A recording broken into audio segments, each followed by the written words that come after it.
An Aussie Night Before Christmas. 'Twas the night before Christmas. There wasn't a sound. Not a possum was stirring. No one was around. We'd left on the table some tucker and beer, hoping that Santa Claus soon would be here.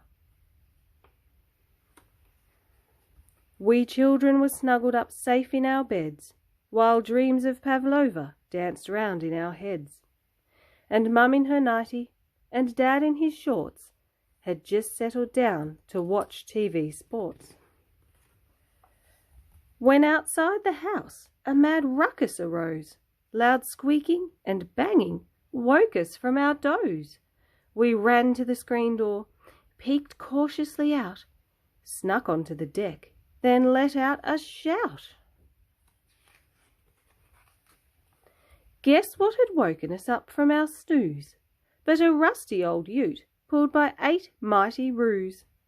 The cheerful man driving was giggling with glee, and we both knew at once who this plump bloke must be.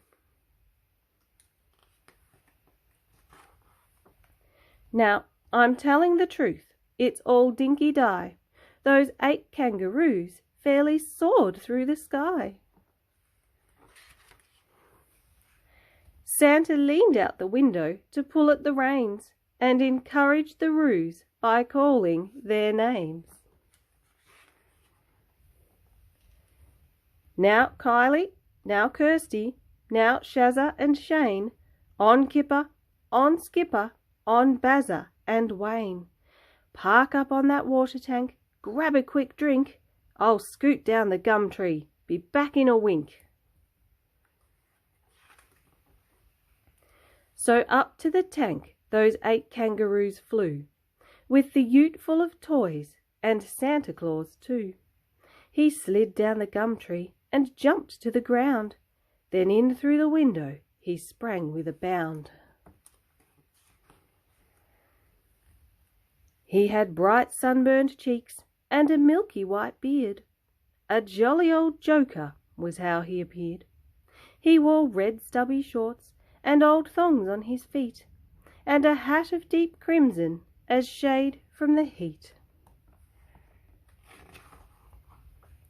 His eyes, bright as opals, oh, how they twinkled, and, like a goanna, his skin was quite wrinkled.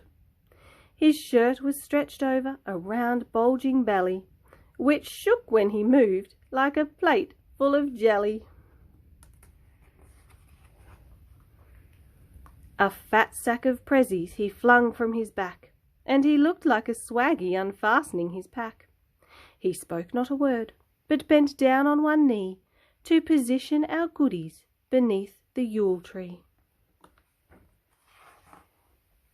Surfboard and footy ball shapes for us two, and for Dad, tongs to use on the new barbecue. A mysterious package he left for our mum. Then he turned and he winked, and he held up his thumb. He strolled out on deck, and his roos came on cue, flung his sack in the back and prepared to shoot through.